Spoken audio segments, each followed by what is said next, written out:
Hay una diferencia muy marcada entre los partidos políticos que se encuentran en el espectro de oposición o que han sido críticos o que hemos estado desde un rol más bien señalando aquellas cosas que no nos parecen correctas o dando propuestas de cómo se pueden complementar mejor las decisiones que ha hecho la administración actual, y aquellos partidos políticos que más bien han optado por estar pegados al poder.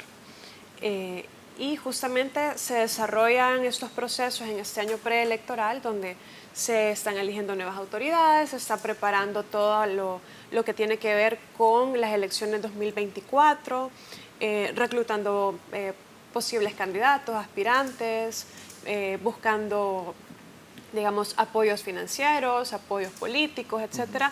No estamos en un contexto de igualdad de condiciones.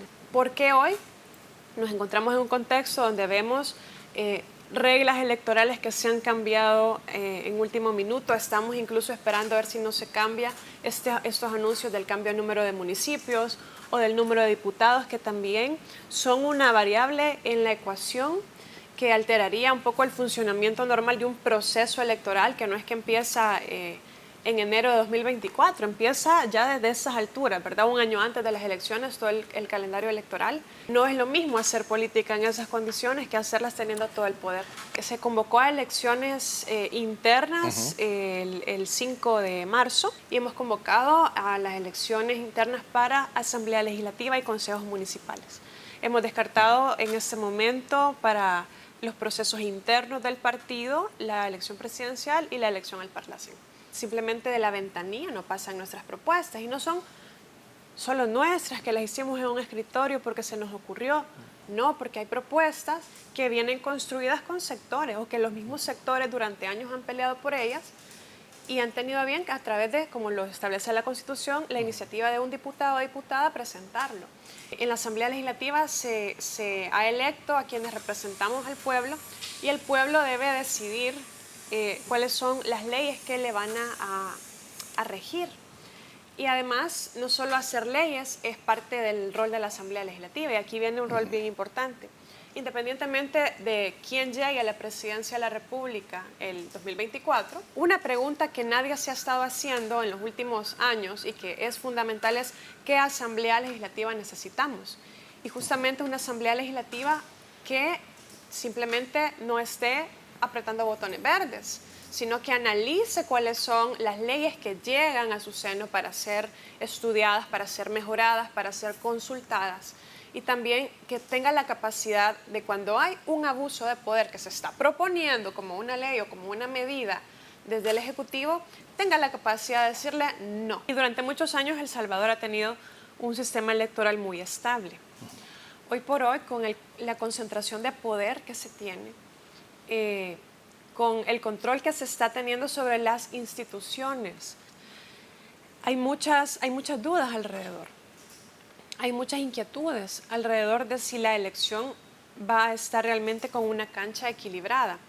Cuando la elección está en una cancha equilibrada, todos los partidos políticos participantes tienen la posibilidad de auditar, de vigilar el proceso.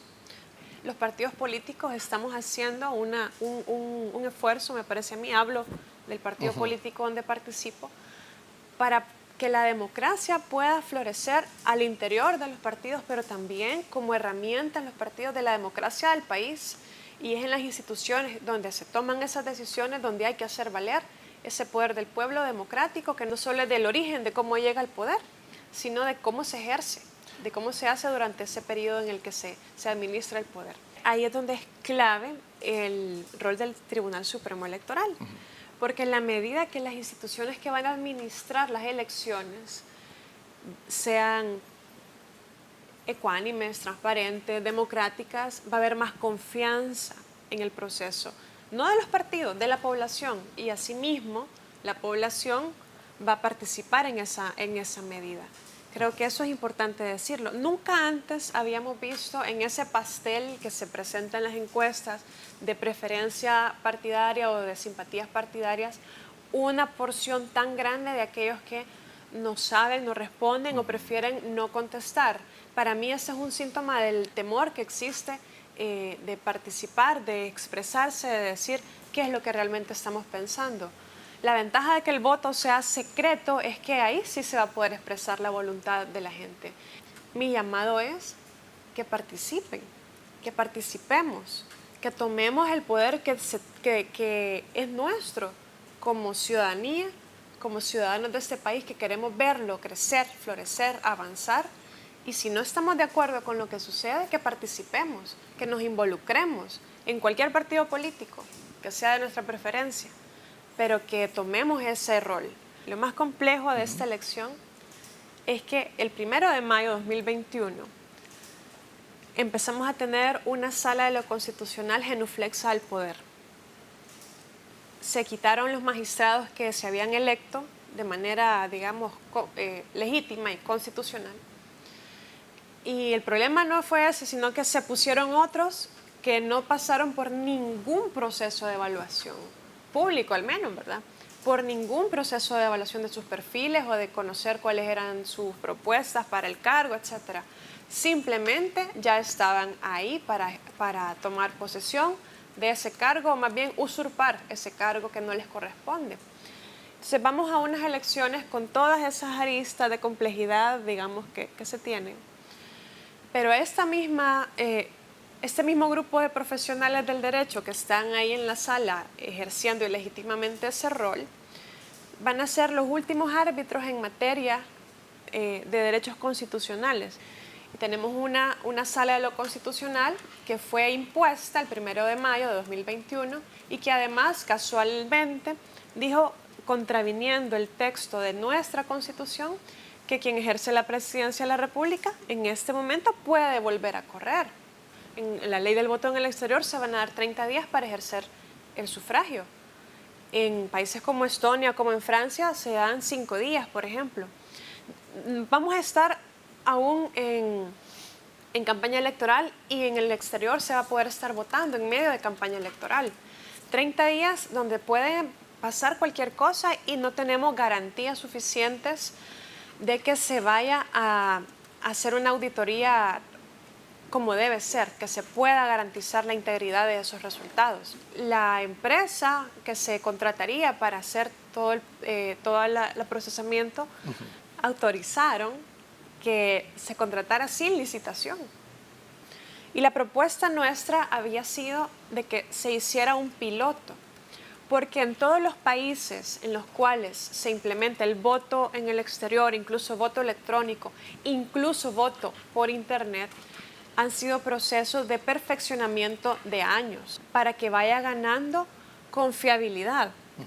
Pero acá vamos a improvisar. Ha sido honestamente un proceso desordenado el que ha llevado la Comisión de Reformas Electorales. No tenemos la claridad, no se ha dicho transparentemente y tampoco se le ha dicho a las entidades que dan seguimiento al electoral en la Junta de Vigilancia Electoral cuál va a ser el mecanismo para que quienes no van a votar con DUI, sino con pasaporte, estén en el registro electoral. Está bien la observación internacional, pero lo que debe funcionar son los mecanismos internos. ¿Acaso no hablan los representantes del oficialismo de que la comunidad internacional, que es el que se mete en los asuntos internos y que nosotros vamos a resolver? Bueno, entonces garanticemos la integridad de las instituciones que van a participar en la elección.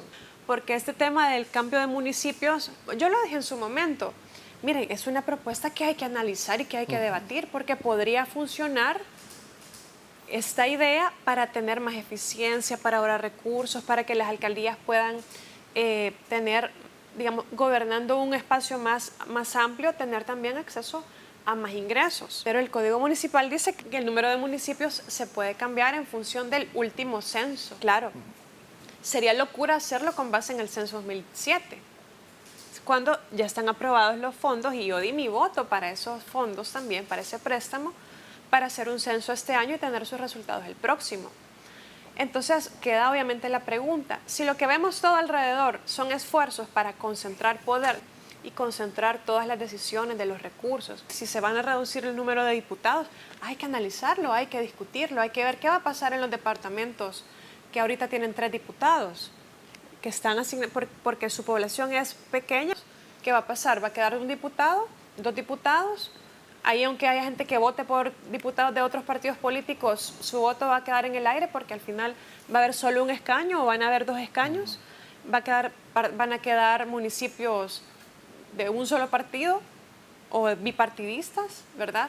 O va a haber espacio para la representación plural. No todos andan en carro, pero todos se alimentan. Y es la necesidad que cubre la mayor cantidad del ingreso de una familia. Y es el costo de la alimentación y es el costo de la vida, que implica no solo la alimentación, que es algo que ha subido muchísimo, pero también el costo de la vivienda, el costo de los servicios básicos, la luz y el servicio de agua potable. Entonces, ¿cuáles han sido las medidas que se han tomado efectivas para esto? Casi no, y en especial en el tema de los alimentos y de los insumos agrícolas, que es algo muy importante para la producción de alimentos. Se han presentado en la Asamblea Legislativa, su servidor ha presentado, otros partidos han presentado, para quitar el IVA o gravar con 0% de IVA la canasta básica, los insumos agrícolas, para tomar medidas que impacten al usuario. Lo que se ha hecho es quitarle aranceles a los importadores, pero eso no ha beneficiado, no ha hecho un impacto directo a los consumidores.